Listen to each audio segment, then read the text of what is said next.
Hello students, मैं एक बार फिर से हाजिर हूँ आपके अपने यूट्यूब चैनल के साथ जिसका नाम है इंग्लिश विद विनोद। स्टूडेंट्स, आज के इस वीडियो में जिस टॉपिक के बारे में हम पढ़ने वाले हैं वो टॉपिक है क्वेश्चन टैग। जी हाँ स्टूडेंट्स, आज हम क्वेश्चन टैग का सेकंड पार्ट पढ़ने वाले हैं। कल हमने फर्स्ट पार्ट पढ़ा था जिसमें एक रूल पढ़ा था जो कि सबसे महत्वपूर्ण है। लेकिन स्टूडेंट्स, क्वेश्चन टैग में और भी बहुत रूल्स होते हैं जिन पर एग्जाम में क्वेश्चन पूछे जा सकते हैं। ओके स्टूडेंट्स, तो आज हम वही रूल्स पढ़ने वाले हैं। चलिए वीडियो को स्टार्ट करते हैं और पढ़ते हैं कि वो रूल कौन से हैं जिस पर एग्जामिनेशन में क्वेश्चन आ सकते हैं। ओके स्टूडेंट्स, तो यही रहा वो रूल स्टूडेंट्स। चलिए पढ़ते हैं। कौन सा है?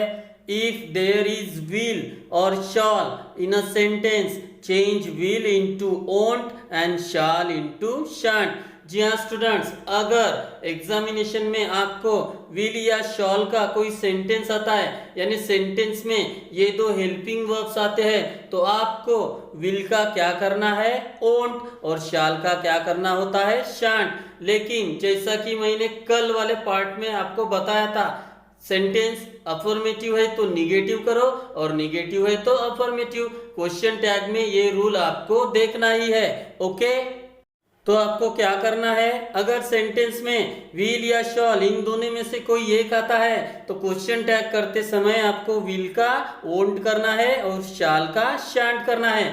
विलंट और शालंट नहीं करना है। कैसा है स्टूडेंट्स? हम इस पार्ट में यही पढ़ते हैं कि अगर इज आया तो इजंट करिए, वॉज आया तो वॉजंट, वेयर आया तो वेयरंट, हैव आया तो हैवंट, हैज आया तो हैजंट, कैन आया तो कांट, शुड आया तो शुडंट। बराबर है स्टूडेंट्स, हमें इनको यही करना है। लेकिन अगर विल और शॉल आते हैं तो विल का वोंट करना है और शाल का शांट करना है। विलंट और शालंट नहीं, यानी विल और शाल को आपको ये नॉट नहीं लगाना है। यही हम गलती करते हैं स्टूडेंट्स कि हम इनको ऐसा नॉट लगा देते हैं और फिर हमें एग्जाम में मार्क नहीं मिलते हैं। तो आपको क्वेश्चन टैग करते समय विल का वोंट और शाल का शांट करना है। ओके, चलिए एग्जाम्पल के साथ इसको और अच्छे से देखते हैं। ये रहे एग्जाम्पल स्टूडेंट्स, आप देख सकते हो। चलिए रीड करते हैं। क्या है? I will explain tomorrow. आप देख सकते हो सेंटेंस में क्या आया है? विल। तो सबसे पहले हमें क्या करना होता है? सेंटेंस अफर्मेटिव है या निगेटिव? तो सिंपली ये अफर्मेटिव सेंटेंस है, क्योंकि कल वाले पार्ट में मैंने आपको पूरे निगेटिव वर्ड्स लिख के दिए थे। आपको वही सेंटेंस में फाइंड आउट करने होते हैं। अगर नहीं होता है उनमें से कोई वर्ड तो वो सिंपली क्या हो जाता है? अफर्मेटिव। तो देखिए ये अफर्मेटिव है, अभी हमें निगेटिव करना है। तो सिंपली क्या करना है? हमें उस सेंटेंस को निगेटिव करना है। तो सबसे पहले क्या करना है? आपको सेंटेंस जैसा है वैसा ही पहले लिखना है। तो आई विल एक्सप्लेन टुमारो, फिर देना है कॉमा।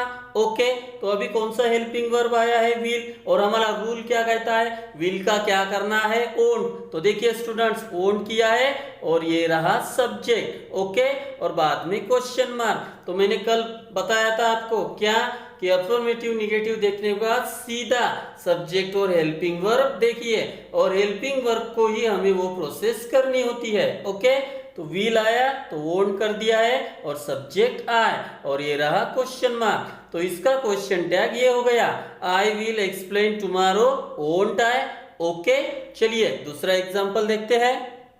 ये रहा दूसरा एग्जाम्पल स्टूडेंट्स। चलिए पढ़ते हैं। We shall do this the day after. आप सिंपली देख सकते हो सेंटेंस में शॉल आया है, यानी ये भी अफर्मेटिव सेंटेंस है, यानी निगेटिव करना है। चलिए कैसे करना है आपको पता है, सेंटेंस जैसा है पहले वैसा ही लिख लो। We shall do this the day after लिख लिया, उसके बाद कॉमा और फिर शॉल हेल्पिंग वर्ब है तो शॉल का क्या हो गया यहाँ पे? शांट, और सब्जेक्ट आ गया है वी और बाद में क्वेश्चन मार्क। ओके, तो मैं यही कहना चाहता हूँ, विल आया तो वोंट और शॉल आया तो शांट। विलंट और शालंट मत कीजिए। ओके, चलिए और दो एग्जाम्पल है उसको भी देख लेते हैं। ये रहा तीसरा एग्जाम्पल स्टूडेंट्स, आप देख सकते हो। चलिए रीड करते हैं। क्या है? He won't repeat this part. तो देखिए स्टूडेंट, सेंटेंस में कौन सा वर्ड आया है? ओन। तो रूल्स क्या कहता है? अगर विल आया तो ओन और शाल आया तो शांट। तो सिंपल सी बात है स्टूडेंट्स, विल आता है तो हमें उसे वोंट करना है, तो अगर वोंट आता है तो सिंपली हमें उसे विल करना है, यानी उसके अपोजिट क्रिया हमें करनी पड़ती है। जैसे इज आया तो इजंट और इजंट आया तो इज, अफर्मेटिव का निगेटिव और निगेटिव का अफर्मेटिव। ओके स्टूडेंट्स, तो देखिए वोंट आप देख सकते हो, यानी सेंटेंस में वोंट आ सकता है या फिर विल नॉट, ऐसे सेपरेटली पूछा जा सकता है। तो विल नॉट अगर आता है तो हमें वो इजीली समझ में आ जाएगा, क्योंकि विल हमें दिखेगा और नॉट, तो विल नॉट आए तो विल ही करना पड़ेगा। लेकिन वोंट आता है तो इसमें स्टूडेंट्स कंफ्यूज हो जाते हैं, क्योंकि कभी कभी स्टूडेंट्स इनको वांट ये वर्ड समझ लेते हैं, लेकिन ऐसा नहीं है स्टूडेंट्स, ये वोंट होता है, आप एपोस्ट्रोफी इसमें देख सकते हो। ओके, तो अगर वोंट आता है तो ये निगेटिव हो गया, यानी हमें अफर्मेटिव करना है। क्या करना है, सबसे पहले सेंटेंस जैसा है वैसा लिखो, he won't repeat this part लिख लिया, कॉमा दे दो, और अभी वोंट है तो सिंपली विल कर दो और सब्जेक्ट ही, और आखिर में क्वेश्चन मार्क। तो ये हो गया निगेटिव का अफर्मेटिव। ओके, चलिए चौथा वाला एग्जांपल देखते हैं। ये रहा चौथा और आखिरी एग्जांपल स्टूडेंट्स, आप देख सकते हो। चलिए रीड करते हैं, क्या है, I shan't paint the house red. तो आप सिंपली देख सकते हो कौन सा वर्ड आया है, शांट। तो रूल क्या कहता है, अगर विल है तो वोंट कीजिए, शाल है तो शांट कीजिए। तो इसके अपोजिट हमें क्या करना होता है स्टूडेंट्स, अगर वोंट आता है तो विल करना है, और अगर शांट आता है तो शाल करना है, यानी अफर्मेटिव का निगेटिव। तो स्टूडेंट्स अगर सेंटेंस में शांट आता है तो जाहिर सी बात है आप इसमें कंफ्यूज हो जाते हो, क्योंकि वोंट की तरह ही आपको शांट समझ में नहीं आता है। लेकिन चिंता की कोई बात नहीं है, अभी आपको समझ में आ गया है सेंटेंस में शांट आएगा या फिर शॉल नॉट, क्योंकि शाल नॉट ही क्या होता है, शांट, यानी सेपरेटली पूछा जा सकता है या फिर ऐसे संक्षिप्त में। ओके, तो चलिए इसका आंसर देखते हैं। I shan't paint the house red, sentence जैसा है वैसा ही लिख लिया है, फिर कॉमा, और अभी शांट है तो क्या करना है, शॉल, और सब्जेक्ट हो गया है आई, और बाद में क्वेश्चन मार्क। ओके स्टूडेंट्स, तो फिर से मैं बताना चाहूंगा, विल है तो ओंट, शाल है तो शांट, और अगर वोंट आता है तो विल कीजिए, और शांट आता है तो शाल कीजिए, अफर्मेटिव का नेगेटिव। ओके स्टूडेंट्स, चलिए नेक्स्ट रूल की तरफ मूव करते हैं। ये रहा हमारा नेक्स्ट रूल स्टूडेंट्स, आप देख सकते हो। चलिए रीड करते हैं, क्या है, if there is am in a sentence use aren't I while making a tag. जी हाँ, रूल्स क्या कहता है, अगर सेंटेंस में एम ये हेल्पिंग वर्ब रहता है तो सिंपली हमें उस सेंटेंस में क्या यूज करना है, आरंट आई। आई रिपीट, अगर सेंटेंस में एम होता है तो हमें वो क्वेश्चन टैग किस में करना है, आरंट आई में। ओके, चलिए एग्जाम्पल के साथ इसको और अच्छे से देखते हैं। ये रहे एग्जाम्पल स्टूडेंट्स, आप देख सकते हो। चलिए रीड करते हैं, क्या है, पहला, आई एम इंटरेस्टेड इन इट। तो देखिए स्टूडेंट, सिंपली सेंटेंस में आपको क्या दिख रहा है, एम। तो रूल्स क्या कहता है, अगर सेंटेंस में एम ये हेल्पिंग वर्ब आता है तो सिंपली आप उस सेंटेंस में आरंट आई यूज कीजिए। तो देखिए स्टूडेंट्स, एम वाला जो सेंटेंस रहेगा वो अफर्मेटिव चाहिए, क्योंकि हम आरंट आई यूज कर रहे हैं, मतलब निगेटिव कर रहे हैं, तो इसका मतलब है सेंटेंस हमें अफर्मेटिव फॉर्म में चाहिए। तो देखिए अफर्मेटिव फॉर्म में है, I am interested in it, तो इसका आंसर हो गया I am interested in it aren't I. तो देखिए सिंपली मैंने क्या यूज किया है, आरंट आई, और क्वेश्चन मार्क लगा दिया है। दूसरा सेंटेंस भी बिल्कुल इसी तरह है, देखो, आई एम सो इनोवेटिव, ये भी अफर्मेटिव है, यानी एम ये हेल्पिंग वर्ब आया हुआ है, तो आंसर हो जाएगा I am so innovative aren't I. तो देखिए एम का मैंने क्या कर दिया है, आरंट आई, तो एम वाला सेंटेंस आपको अफर्मेटिव चाहिए। ओके, ये रहा तीसरा एग्जाम्पल स्टूडेंट्स, क्या है, I am not a conductor. तो देखिए स्टूडेंट्स, ये निगेटिव सेंटेंस है, आप नॉट इसमें देख सकते हो, हेल्पिंग वर्ब एम तो है लेकिन ये निगेटिव सेंस है। अगर निगेटिव सेंस में सेंटेंस आता है एम के साथ, तो हमें क्या करना है, I am not a conductor, जैसा है वैसा लिख लो, कॉमा। तो सिंपली एम जो हेल्पिंग वर्ब है वो यहाँ पे लिख लो एम और सब्जेक्ट आई, यानी निगेटिव का आपको अफर्मेटिव करना है, यानी एम सेंटेंस निगेटिव रहा तो आपको एम आई करना है, am I repeat. Negative sentence किसका, एम का, कोई भी निगेटिव वर्ड रहे तो आपको क्या करना है, एम आई।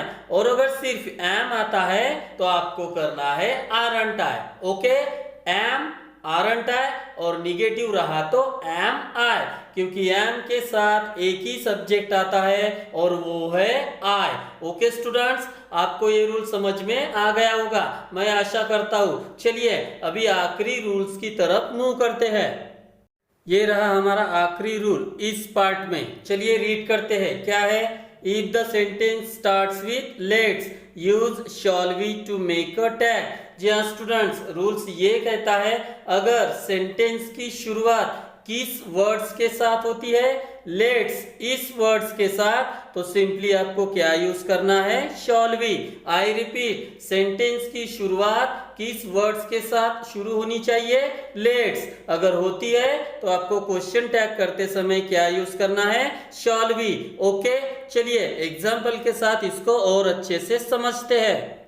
ये रहे एग्जाम्पल स्टूडेंट्स, आप देख सकते हो। चलिए रीड करते हैं दोनों ही एग्जाम्पल। क्या है, let's go to the park, let's have fun. तो आप देख सकते हो दोनों सेंटेंस की शुरुआत किससे हुई है, लेट्स इस वर्ड से, आप देख सकते हो। तो सिंपली अगर लेट्स के साथ सेंटेंस शुरू होता है तो हमें क्या यूज करना है, शॉल बी। तो देखिए, let's go to the park, पहले सेंटेंस लिख लिया कॉमा और आखिर में मैंने क्या यूज किया है, shall be, question mark. Let's have fun, shall be. तो सिंपल सी बात है, अगर लेट्स के साथ सेंटेंस शुरू होता है और आपको कहा जाता है कि क्वेश्चन टैग कीजिए, तो सिंपली आपको क्या लगाना है, शॉल बी। ओके स्टूडेंट्स, तो स्टूडेंट्स आज हम क्वेश्चन टैग के 3 रूल्स पढ़े, जिसमें पहला था विल और शॉल वाला। तो क्या था, अगर विल रहता है तो ओन कीजिए, शाल रहता है तो शान कीजिए, और अगर ओंट या विल नॉट रहता है तो विल कीजिए, और अगर शांट या शॉल नॉट रहता है तो शॉल कीजिए। ओके, दूसरा था एम वाला, अगर सेंटेंस में एम ये हेल्पिंग वर्ब रहता है तो आपको आरंट आई यूज करना है, लेकिन अफर्मेटिव सेंटेंस में। और अगर एम का सेंटेंस जो कि निगेटिव होता है तो आपको एम आई यूज करना है। और तीसरा रूल, अगर सेंटेंस की शुरुआत लेट्स इसके साथ शुरू होती है तो आपको शॉल भी यूज करना है। ओके, तो मैं आशा करता हूं कि आपको ये वीडियो पसंद आई होगी। अगर पसंद आई हो तो लाइक, कमेंट, शेयर और सब्सक्राइब जरूर कीजिए। Thank you very much.